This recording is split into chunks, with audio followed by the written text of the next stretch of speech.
이서 우화 중에 개미와 배짱이 얘기가 있죠. The ant and grasshopper. 여름 기간 동안 겨울을 준비하는 개미가 있는가 하면 겨울을 예비하지 아니하고 노래하며 즐기는 배짱이, 겨울이 왔을 때에 그들의 생은 완전 다른 것을 통하여서 우리에게 주는 인생 교훈의 그러한 우화 이야기가 됩니다. 그동안 제가 여로보암의 죄로 인하여서 그 죄를 돌이키지 아니하여 신앙의 변질, 또 혼합된 신앙생활로 북이스라엘이 멸망한 그 역사를 가지고 이 시대에도 우리가 신앙의 변질과 혼합신앙을 가지고 잘못 살아가고 있는 건 아닌지, 우리가 신앙 회복을 어떻게 해야 되는지에 대한 말씀을 증거해 왔습니다. 여로보암 그 왕이 되어서 그가 신앙을 변질시키고 또 혼합시킨 그 이유, 그 여로보암의 죄, 그 원인은 결국 정치적인 것 때문이었습니다. 개인 사심, 왕에서 그 왕자를 잃을까봐 그는 하나님의 말씀을 변경시키고 하나님을 예배하는 곳을 예루살렘에 갈 필요가 없다고, 즉 예수 그리스도를 굳이 믿지 않아도 된다고 하는 식으로 그는 금송아지를 만들고 단과 베델에 제사를 하도록 한 것입니다. 그래봐야 여로보암은 22년 그 왕 자리를 지켰습니다. 그리고는 세상 떠났습니다. 그 다음엔 어떻게 됐을까요? 바로 이게 중요한 질문이에요.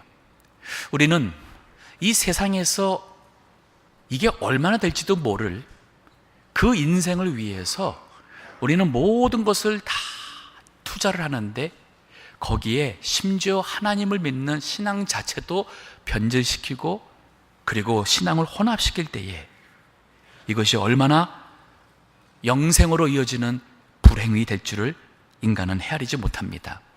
만약에 여로보암의 그 죽음 임박했을 때에 우리가 가서 질문해 본다면, 과연 당신이 22년 동안 이 왕자리를 지키기 위해서 하나님 말씀을 저버리고 하나님이 보내신 선지자의 말을 듣지 아니하고 당신 양심에 뻔히 잘못된 거 알면서도 그 금송아지를 만들어서 금송아지가 바로 너희를 애굽 땅에서 인도한 여호와라고 말할 때에 당신 정말 이렇게까지 신앙을 변질시키고 하면서까지 왕자 22년이 was it worth it? 정말 그것이 그만한 가치가 있었느냐 물어본다면 아마 죽음 앞에 그가 하나님 앞에 이 하나님 나라 들어가지 못할 그의 그 죄로 인하여 지옥에 갈지도 못한, 지옥에 갈 것이라는 그러한 두려움 앞에 그는 아니라고 그랬을 겁니다. 내가 잘못 살았다고 아마 했으리라 봅니다. 자, 우리 신앙의 회복, 이 여로보암의 죄에서 우리가 신앙을 회복해야 되는데 지난 2주 동안 우리가 하나님, 여호와 하나님께 돌아가자는 얘기를 했었습니다. 우상을 버려야 되고 그 여호와 하나님 앞에 돌아갈 때에 치유가 있고, 오늘은 우리의 이 관점, 우리의 이 세상으로 집중된 우리의 시선을 이제는 하나님 나라, 천국, 그 보좌 앞에 영원한 영생으로 우리의 초점을 바꾸자는 말씀으로 우리 신앙 회복을 위에 말씀을 증거하고자 합니다. 우리 시점이 바뀌지 않으면 이 세상에 집중된 우리 시선을 사게 될 때는 우리가 세상 사람과 똑같이 욕심을 부릴 수밖에 없고, 여로보암처럼 이 세상에 주어진 어떤 권세를 유지하려고 우리는 하나님 말씀을 저버리고 신앙을 타협하고 그리고 혼합된 신앙으로서 하나님 앞에 무서운 심판을 피할 수 없는 그러한 자가 될 것입니다. 자, 오늘 본문에는 천국 보좌 앞에 있는 하나님의 백성의 그 환상이 그 사도 요한에게 주어진 것이 기록되어 있습니다. 즉 이제 이 신약 시대에 이 하나님의 복음의 말씀을 받은 성도들이 믿음을 지키고 하나님 나라를 나가는 데 있어서 우리 소망을 갖기 위해서는 이 소망이 뭐가 보여야 되잖아요. 하나님 나라를 하나님께서 보여주심으로써 이제 우리가 이 세상 떠나서는 우리가 갈 곳이 저러한 곳이구나, 우리 하나님이 저렇게 하나님이 우리를 기다리고 계시구나 하는 이 소망을 줌으로써 이 믿음으로 살도록 이 말씀을 주신 거예요. 이 본문의 말씀에 보인 이 천국, 그 보좌 앞에 있는 우리 성도들의 모습이 누구냐 하는 이 정체가 여기 9절에서 14절까지 있고, 15에서 17절 말씀은 그들이 그곳에서 누리는 축복이 기록되어 있어요. 천국 보좌 앞에서 누릴 그 축복이 기록되어 있습니다. 자, 이 두 말씀 가지고 우리 은혜 받고 우리가 다시 한번 믿음을 회복하며 우리 믿음 생활을 잘 할 수 있기를 바랍니다. 먼저 9절 보겠습니다. 그곳에 모인 성도들입니다. 2일 후에 내가 보니 각 나라와 족속과 백성과 방언에서 아무라도 능히 셀 수 없는 큰 무리가 흰 옷을 입고 손에 종려 가지를 들고 보좌 앞과 어린 양 앞에 서서라고 기록합니다. 허다한 많은 무리, 이것이 바로 그 위에 7장 1절부터 쭉 8절까지 내용 보게 되니까 14만 4천 명의 하나님의 인을 이마에 맞은 사람이라고 되어 있습니다. 하나님의 인을 이마에 받은 사람이, 여기서 말하는 하나님의 인은 하나님께서 인정하시고 하나님의 소유로 삼았다는 이 사인이었어요. 하나님의 인, 하나님 것이라는 사인 받은 사람들이 천국에 144,000, 14만 4천 명이 거기에 모였어요. 이 14만 4천 명 가지고 여호와 증인을 대표로 해서 많은 이단들이 자신을 믿어야지만은, 자신의 그 종교에 들어와야지만은 구원을 받는데 14만 4천 명만 받는다, 이 구전을 가지고 미혹을 하기도 합니다. 속지 마십시오. 여기 14만 4천이라는 것은 하나님께서 주시는 그 상징적인 의미가 있어요. 12 곱하기 12 하면 144, 거기다가 1000을 곱하면 14만 4천이 나옵니다. 그 12가 뭐냐면 바로 오늘 읽은 여기 그 9절 바로 위에 8절서부터 위에 쭉 보면은 이스라엘의 12지파, 각 지파에서 12,000명이라는 숫자가 나옵니다. 즉 그 12지파는 하나님의 백성이에요. 이스라엘 백성, 하나님의 백성인데 거기에 12지파가 있듯이 하나님을 믿어서 천국에 가는 그 하나님의 백성들이 12종류의 사람들이 있다는 얘기예요. 피부 색깔도 다르고 언어도 다를 것이고 믿음의 정도도 다를 것이고, 그러나 이 모든 사람들이 예수 그리스도를 믿음으로써 천국에 모인 거예요. 이게 바로 12는 하나님의 모든 종류의 백성들. 또 다른 12는 바로 뭐냐면 하나님의 완전수입니다. 만수예요. 즉 하나님께서 각 민족이나 나라나 하나님께서 그 12지파 중에서 구원하고자 하시는 그 모든 사람들이 또 하나의 12이에요. 그리고 천이라는 것은 많다는 의미입니다. 성경의 천은 많다는 의미예요.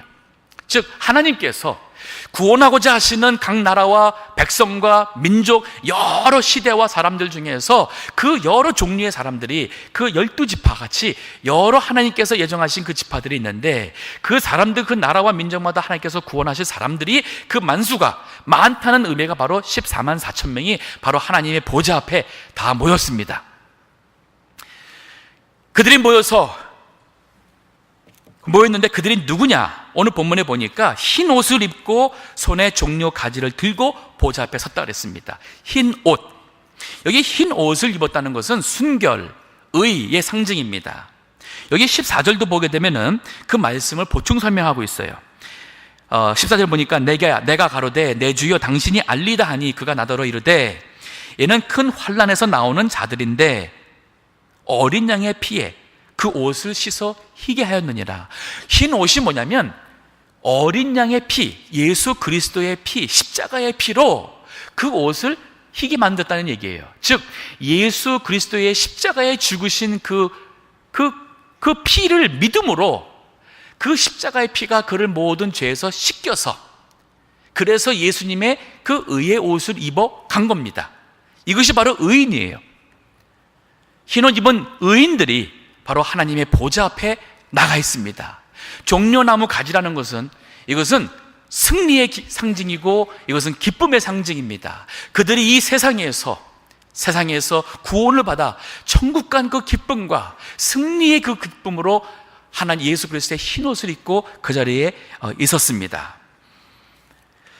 요한계시록 3장, 오늘 7장이니까 3장 1절서부터 보면 4대 교회에 주님이 편지를 보냅니다. 4대 교회는 특징이 있었습니다. 너희가 살았다 하는 이름은 가졌으나 실상은 죽은 자로다 하며 예수님이 책망했어요. 교인이 모였고 예배 시간에 참석했고 직분이 있고 외적으로는 마치 그리스도인 것 같은 이름은 외적으로는 가졌지만은 주님이 말 때 실상은 죽은 자랄 때 그것은 바로 그들이 그 내면에는 생명 있는 믿음이 없었다는 얘기예요. 아마 이 자리에도 그런 분이 있을지도 모르겠습니다. 여러 세 오랜 세월 소위 기독교인으로 교회를 다니셨고, 하지만 그 속 안에 구원을 받는 예수 그리스도의 십자가의 피로 죄씻음 받아 구원받은 그러한 살아있는 믿음이 없는 자라면 우리 예수님이 보실 때는 살았다 하는 이름만 가진 구원받지 못한 사람이 될 수도 있어요. 그래서 주님이 그들에게 주신 경고의 권면의 말씀이 있습니다. 요한계시록 3장 5절에서 6절 말씀. 이기는 자는 이와 같이 흰옷을 입을 것이요 내가 그 이름을 생명책에 반드시 흐리지 아니하고. 네, 여기 이기는 자라 그랬습니다. 즉 곧 바로 전절 보면 회개하라 그랬어요. 이 세상의 유혹과 죄 가운데서, 시험에서, 아니면 자기 자신의 어떠한 불신하는 이 교만이나 자존심이나 이 불신의 이 모든 것에서 영적으로 이겨야지만 돼요. 그게 이기는 자인데, 이기는 자는 흰옷을 입는다 그랬습니다. 즉 예수 그리스도의 그 십자가의 그 공로의 그 흰옷을 입게 된다 그랬습니다. 그리고 그 이름이 흰옷을 입고 나와 함께 다닌다 그랬습니다. 예수님과 함께 이 세상에서뿐 아니라 천국에서 간다 그랬습니다. 5절도 계속 읽어주세요. 그 이름을 내 아버지 앞과 그 천사들 앞에서 시인하리라. 네, 흰옷을 입을 것이요 그 생명책에서, 이름을 생명책에서 반드시 흐리지 아니한다 그랬습니다. 즉 예수 그리스도를 믿음으로 이 하나님 나라 보좌 앞에 간 것입니다. 우리 아이들이 유치원에서, 우리 유튜브에서 부르는 그 찬송 중에 이런 게 있습니다. 돈으로도 못 가요 하나님 나라, 힘으로도 못 가요 하나님 나라, 거듭나면 가는 나라, 또 믿음으로 가는 나라 하나님 나라. 예수 그리스도를 믿음으로 거듭나서 가는 나라가 하나님 나라예요. 많이 배웠다고 이 세상의 영광으로, 돈으로 가진 것, 여기 본문의 말씀 보니까 전혀 언급되지 않았습니다. 천국 가서는 이 세상에서, 우리가 세상에서 어떠한 사람인 것이 중요한 게 아니에요.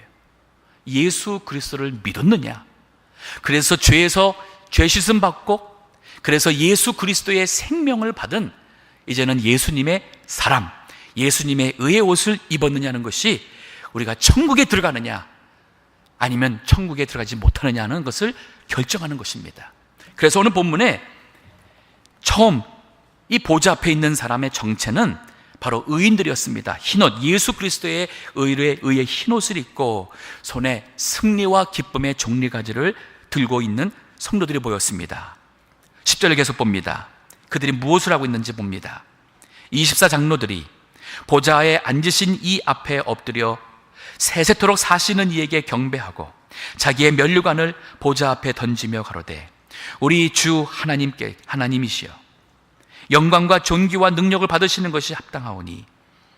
주께서, 죄송합니다, 제가 10절입니다. 큰 소리로 외쳐 가로되 구원하심이 보좌에 앉으신 우리 하나님과 어린 양에게 있도다 하니 모든 천사가 보좌와 장로들과 네 생물의 주위에 섰다가 보좌 앞에 엎드려 얼굴을 대고 하나님께 경배하여 가로되 아멘. 찬송과 영광과 지혜와 감사와 존귀와 능력과 힘이 우리 하나님께 세세토록 있을지어다 아멘 하더라. 그들이 거기서 뭐 하냐면은 하나님을 찬송하고 있습니다. 예배자예요. 천국에 가서 우리가 하는 것 중에 가장 축복된 것이고, 아마 우리가 해도 지루하지 않고 해도 더 하고 싶은 것은 바로 우리 하나님의 그 영광과 은혜, 구원해 주신 그 사랑과 그 하나님의 놀라운 그 축복을 우리가 찬송하는 것이라 하겠어요. 아마 주일날 교회 나오는 거 부담스럽게 생각하신 분도 있을지 모르겠습니다. 그분들에게는 천국 가서 또 우리 예배하나? 하는 생각하실지 모르겠습니다. 근데 이 예배는 그게 아니에요. 너무 기뻐서 이거를 막을 수가 없는 거예요. 여기 그들의 이 찬송한 그 내용을 보니까 구원하심이, 큰 소리를 외쳐가로되 구원하심이 보좌에 앉으신 우리 하나님과 어린 양에게 있도다. 즉 내가 이 자리에 있는 것은 바로 나를 그 구원하신 하나님께서, 십자가에 죽으신 그 어린 양 예수 그리스도께서, 그분들께서 나를 구원하셨기에 바로 그 자리에 가서는 내가 이 자리에 있는 이 구원하심이 우리 보좌에 계신 이와 그 어린 양께 있다는 이 찬송을 부르게 되는 것이에요. 예배. 천국에 간 사람들은 바로 하나님을 예배하는 자로 남을 것입니다. 사도 바울도 예수님을 믿기 전에는 세상의 것으로 그는 자랑을 삼았습니다. 율법에 흠이 없다고 생각했고, 나면서부터 8일 만에 세례받음으로써 어려서부터 이 종교 속에서 자란 것을 그의 자랑으로 생각했어요. 그런데 예수님을 만나고 나서는 나를 구원하신 예수 그리스도를 아는 것이 가장 고상하다고, 예수님을 아는 것이 너무 존귀해서 자기가 자랑했던 모든 것을 다 배설물로 여겼다고 그랬고, 그 예수님을 찬송하는 게 입으로 끝나는 것이 아니라 나가서 이 예수를 믿으시오, 예수 그리스도를 믿으라, 그리하면 너와 내 집에 구원을 얻으리라 하는 이 복음을 가지고 그는 평생 예수님을 전파하며 사는 사람으로 한 생을 마친 거예요. 이게 바로 찬송입니다. 예배입니다. 디모데전서 1장 15절의 말씀, 바울이 인생의 마지막 아마 60 혹 중반쯤에서 이미 예수님 믿어서 신앙생활한 것이 수십 년이 지났음에도 불구하고 그는 이 가장 사랑하는 이 제자 디모데에게 이 마지막 글을 쓰면서 예수 그리스도에게 그 예수 그리스도로 인하여 자기가 받은 이 은혜와 새삼 된 것에 대한 간증을 군데군데 하게 되는데, 그 말에 그 결론 부분 같은 데서 이 말씀을 쓴 거예요. 디모데전서 1장 15절의 말씀 읽어주세요. 믿보다 모든 사람이 받을 만한 이 말이여, 그리스도 예수께서 죄인을 구원하시려고 세상에 임하셨다 하였도다. 믿보다는 것은 신실하다, 정말 믿을 만하다, 절대로 우리를 실망시키지 않을 이 말이요, 믿보다 이 말이요, 모든 사람이 받을 만한 이 말이요, 그리스도 예수께서 죄인을 구원하시려고 세상에 임하셨도다. 그리스도 예수 하나님의 아들께서 죄인을 구원하시려고 이 세상에 임하셨다는 이 사실, 그러면서 죄인 중에 내가 괴수로다, 가장 큰 죄인이 난데 나 같은 죄인을 위해서 주님께서 오셨고, 바울은 이것이 너무 감사하기 때문에 이 세상 살아가면서도 이 예수를 증거하고 전파하며 삶을 살았습니다. 이 예수의 은혜가 너무 감사해서 천국에 가서도 우리가 하나님의 보좌 앞에서 우리 입에서, 우리 모인 모든 성도들이, 수많은 사람들이 모여서 우리가 함께 한 목소리 찬송하는 게 뭐냐면, 구원하심이 보좌에 앉으신 이와 어린 양께 있도다. 혹시 이 자리에 천국이 진짜 있습니까? 지옥이 정말 있나요? 목사님 가봤습니까? 라고 질문한 분 있을지 몰라요. 성경에 동정녀 마리아가 남자를 알기도 전에 예수님을 잉태했다고 하는데, 동정녀 탄생이라고 그러는데, 그거 어떻게 믿을 수 있습니까? 그게 어떻게 의학적으로 가능합니까? 성경에 별의별 기적이 다 있던데 그게 과학적으로 설명이 됩니까? 예수님이 정말 죽었다가 십자가에서 돌아가셨다가 사흘 후에 부활했습니까? 라고 질문하신 분 혹 있을지도 모르겠습니다. 저는 거기에 대해서 이렇게 대답하고 싶습니다. 저도 아직 죽지 않았기 때문에 죽음 후에 있는 천국에 갔다 본 적 없습니다. 또 지옥에 가본 적도 없습니다. 하지만 천국이 있음을 믿습니다. 그 이유는 창조주 하나님을 믿기 때문에 그렇습니다. 천국이 있느냐 없느냐는 질문은 잘못된 질문이에요. 더 중요한 질문은 뭐냐면 과연 내가 믿는 하나님이 어떤 하나님이라는 질문이 더 큰 질문이에요. 만약에 내가 믿는 하나님은 아무것도 없는 무에서 이 우주 만물을 창조하신 분이고 흙으로 생명을 사람의 육신을 만들고 숨을 쉬어 넣어서 그 코에 쉬어 넣어서 그에게 생명을 준 그러한 조물주 창조주 하나님을 믿는다면, 이 우주 만물의 모든 조화와 운행을 주관하시는 하나님을 믿는다면, 우주 만물이 생기기 이전에 영원 전부터 영원까지 살아계시는 자존하시는 하나님을 믿는다면, 그분이 이적을 행하는 것은 우리에게는 기적이지만은 그분에게는 전혀 기적이 아니에요. 우리에게는 죽었다 사는 것은 믿기 어려운 과학적으로 불가능한 일이라 얘기하시겠지만은 창조주 하나님께서는 그것은 불가능한 일이 아니라 자연스럽게 계획대로 할 수 있는 문제입니다. 즉 천국이 있느냐 없느냐는 문제는 잘못된 질문이에요. 과연 어떤 하나님을 믿으시는지에 대한 질문이 더 중요한 질문이에요. 저는 하나님을 믿습니다.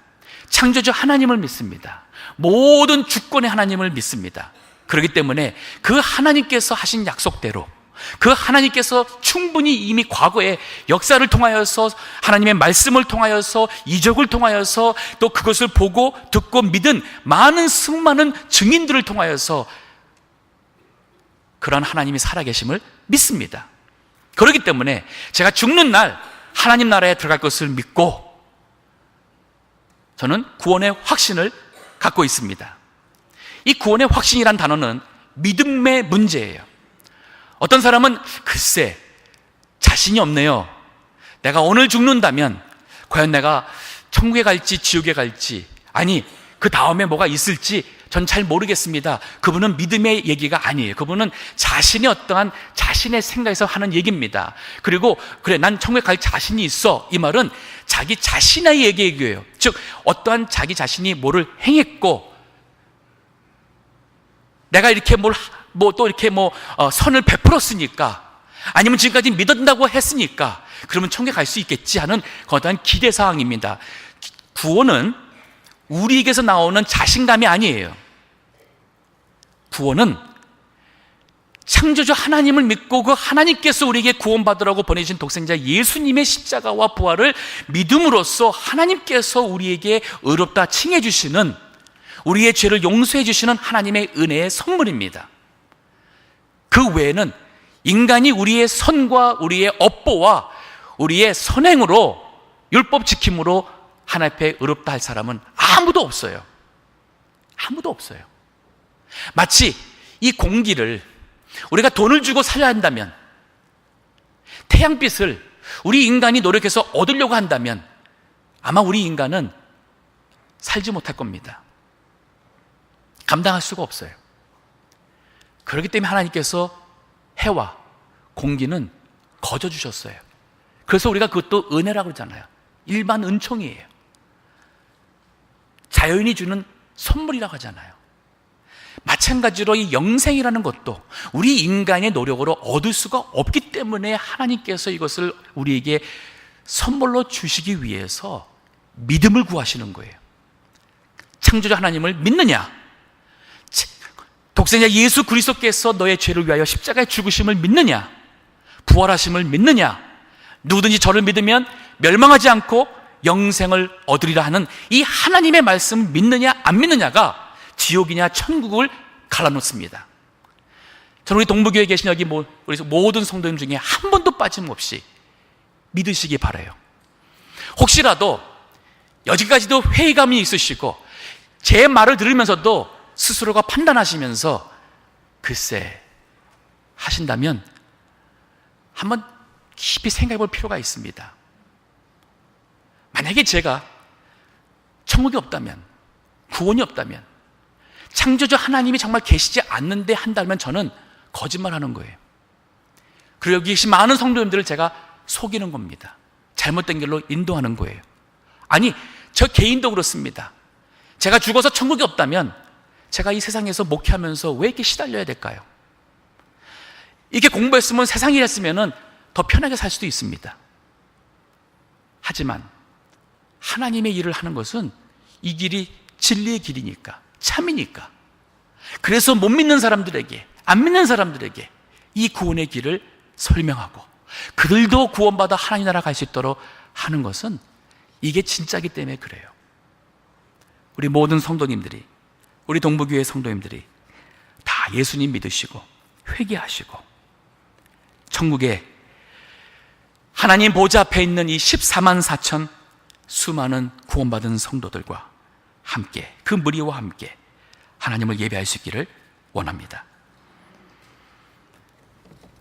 자, 이분들이 또 뭐냐면 승리자였습니다.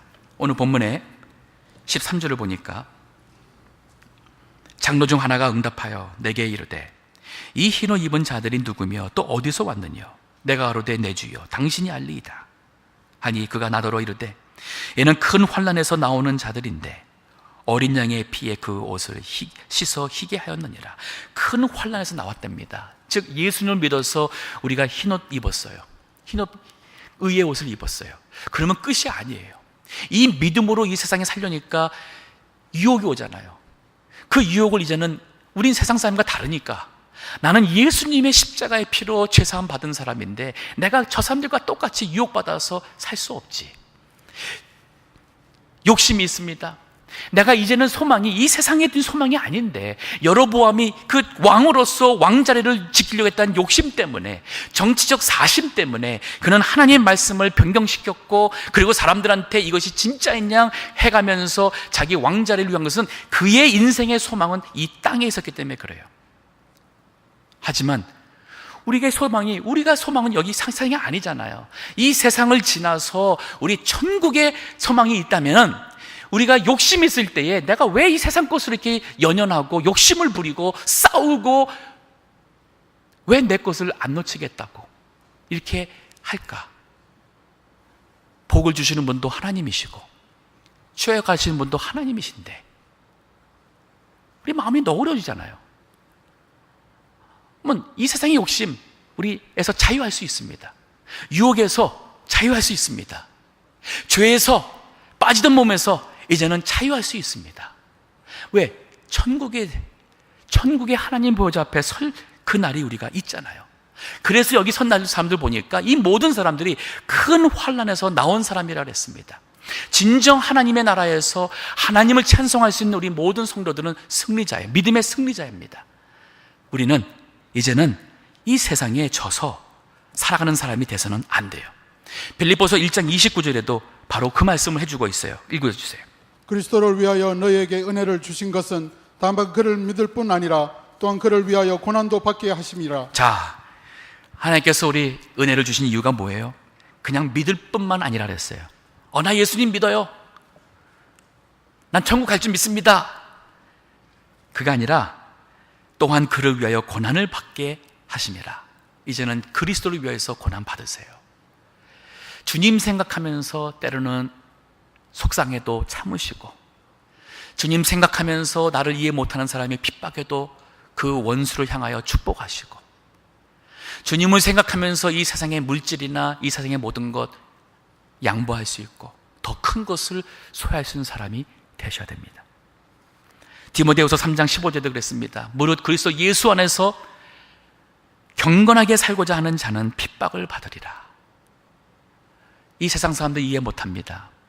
하지만 우리는 천국의 소망이 있기 때문에 이 세상 사람을 이해 못해도 우리는 그 길을 가는 거예요.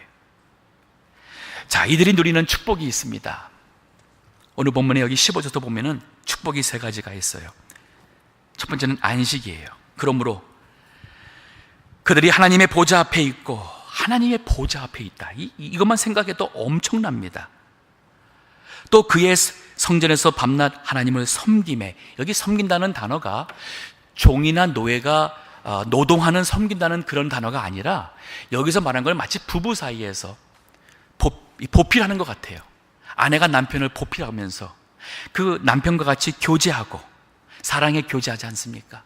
하는 것처럼 여기 하나님을 섬긴다는 것은 감히 하나님 앞에서 이거예요. 우리 지금 뭐 대통령 앞에 가서 누가 대통령을 보필한다고 생각을 해보세요. 얼마나 큰 영광입니까? 아마 우리 동무계에만 다 알려질 겁니다. 근데 하나님의 보좌 앞에서 하나님을 섬기고 있어요. 하나님을 보필하면서 하나님과 그 영광 가운데 교제하고 있다는 의미고, 하나님의 영광에 참여한다는 의미예요. 그런데 하나님께서는 또 뭐 하십니까?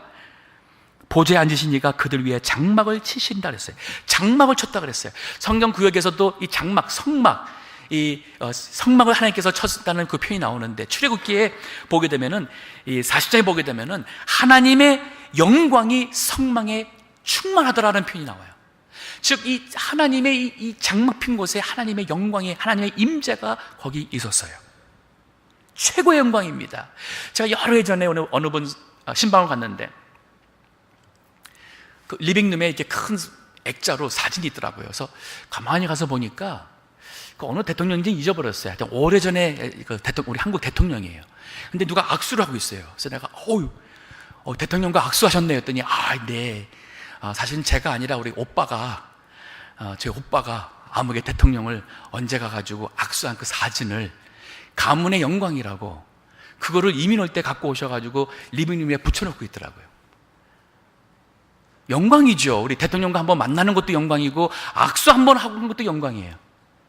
그 대통령 제가 볼 때는 이미 돌아가신 분이에요. 이 세상에서도 우리는 그 영광을 생각하는데, 자, 우리 이 세상에서 비록 다른 사람과 비교해볼 때는 별 볼 일 없는 참 인생을 샀다 할지라도, 내가 이 세상 떠나서 하나님 앞에 서는 그날, 천국에서 보좌 앞에서, 그 하나님의 임재 앞에서 하나님을 섬기며 하나님과 교제하며 하나님의 나를 위하여 친히 장막을 치는 이 하나님의 그 임재와 영광 속에 들어간다는 사실은, 이건 엄청난 축복이고, 이게 진정한 안식입니다. 그냥 잠자고 눕는 것이 안식이 아닌, 이것이 바로 영적 우리에게 주시는 최고의 안식의 축복이에요. 그런가 하면은 16절에 보니까, 저희가 다시는 줄이지도 아니하며 목마르지도 아니하고 해나 아무 뜨거운 기운에 상하지 아니할지니. 세상 살아가면서 우리 먹는 것, 마시는 것은 피할 수 없는 우리에게 필요한 겁니다. 그 외에 사실 옷 같은 것, 우리 여러 가지는 없어도 돼요.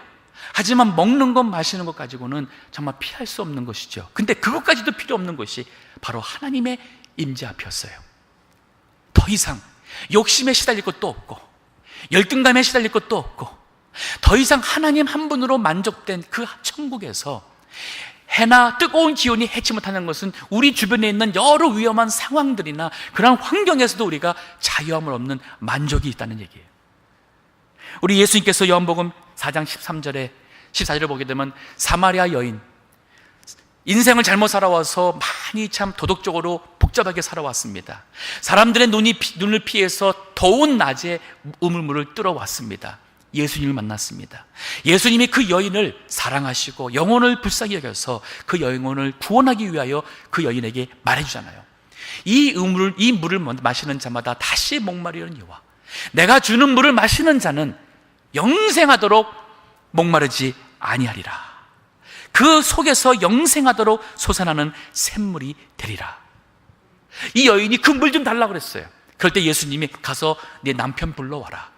남편 없습니다. 그래, 지금은 없지만은 이전에 남편이 6이 있었고 지금 사는 동거하는 남자는 남편은 아니지. 이 여인이 깜짝 놀랐어요. 왜? 예수님을 바로 믿기 위해서는 회개가 있었다는 얘기예요. 회개.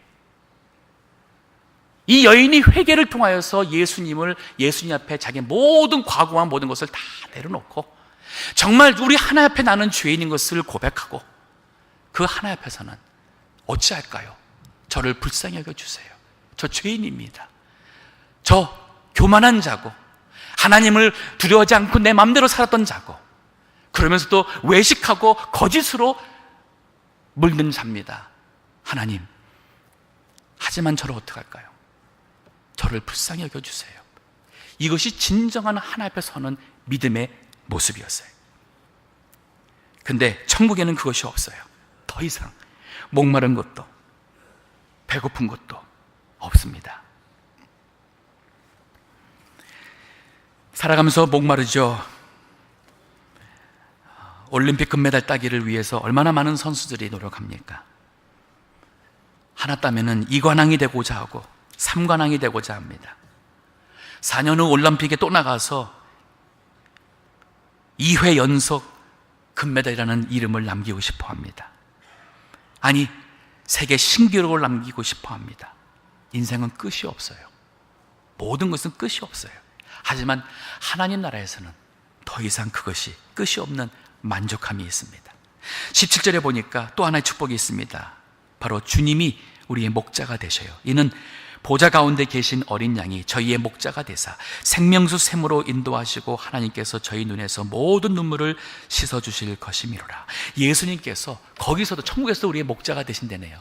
이 말을 생각해 보면은 천국에서도 하나님과의 우리 관계는 지금 우리가 하나님을 무궁무진한 하나님으로 인하여서 우리가 각종 은혜와 그 하나님의 그 복 속에 살아가는 것처럼 천국에 가서도 여전히 우리는 하나님으로 인하여 우리의 영생의 그 삶이 풍요롭다는 것을 알 수가 있어요. 그분이 우리를 인도해 주십니다. 생명수 샘으로, 이 영생의 샘으로 우리를 인도해 주시고 저희 눈에서 모든 눈물을 씻어 주신다 그랬습니다. 생명수 샘, 이 의미를 어떻게 설명할 수 있겠습니까? 저도 모르겠습니다.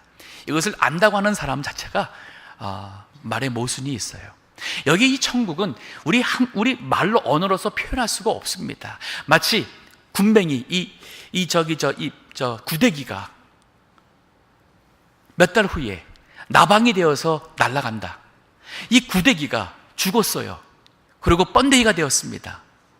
근데 그 누에 안에서 이 번데기가 거기서 변해가지고서는 나방이 되어서 뚫고 나왔다가 한번 생각해 보세요. 구데기하고 나방하고 놓을 때 우리가 어떻게 이게 비교가 됩니까? 지금 우리가 아는 이 세상의 모든 아름다움과 이 세상의 모든 영광과 우리가 추구하는 모든 것, 천국과 비교한다면 다 하찮은 것이에요. 자랑할 것 아무것도 없습니다. 낙심할 것도 없고 슬퍼할 것도 없고, 정말 이 천국에 우리가 간다면 그 천국에서 누릴 이 영광은 우리가 어떻게 비교하겠어요? 그렇기 때문에 초점이 우리가 이 세상에 맞춰져 있으니까 세상 사람들처럼, 신앙이 없는 사람들처럼 우리가 욕심 부립니다. 싸웁니다. 양보 못합니다. 배려 안 합니다. 화납니다. 이 분노를 풀지 못합니다. 천국 가면은 다 끝날 건데. 제가 목회하면서 임종을 두신 분들 참 많이 봤습니다. 아마 수십 명 본 것 같습니다. 근데 제가 본 모든 분들이 임종 앞에서는 다 착해지시더라고요. 즉 욕심을 부리는 모습을 전혀 못 봤어요. 그리고 모든 분들이 다 후회합니다. 잘못된 관계, 아니면 신앙생활 잘못한 것, 누구를 아프게 했다든지 다 후회합니다. 그리고 솔직해집니다.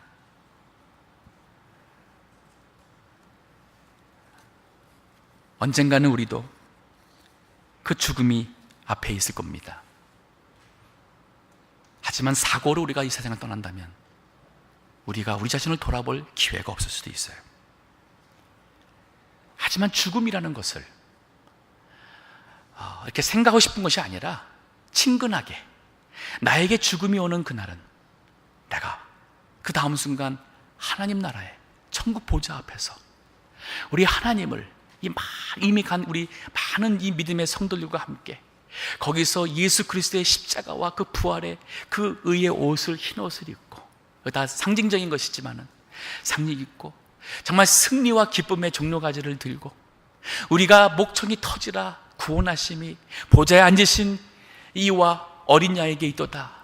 천사들이 거기서 수많은 천사들이 아멘 하면서 화답을 합니다. 아멘. 찬송과 영광과 지혜와 감사와 존귀와 능력과 힘이 우리 하나님께 세세토록 있을지어다. 그 영광 속에 하나님께서 우리의 모든 수고를 위로해 주시고 하나님의 그 임재와 영광 속에서 우리로 안식해 하시고 더 이상 해도 주림도 목마름도 상함이 없는 만족함 속에 여전히 그리스도께서 우리를 생명의 샘으로 인도해 주시며 위로해 주시는 바로 그곳을 생각하면 우리 마음이 넉넉해질 것 같아요. 더욱 사랑할 수 있을 것 같고,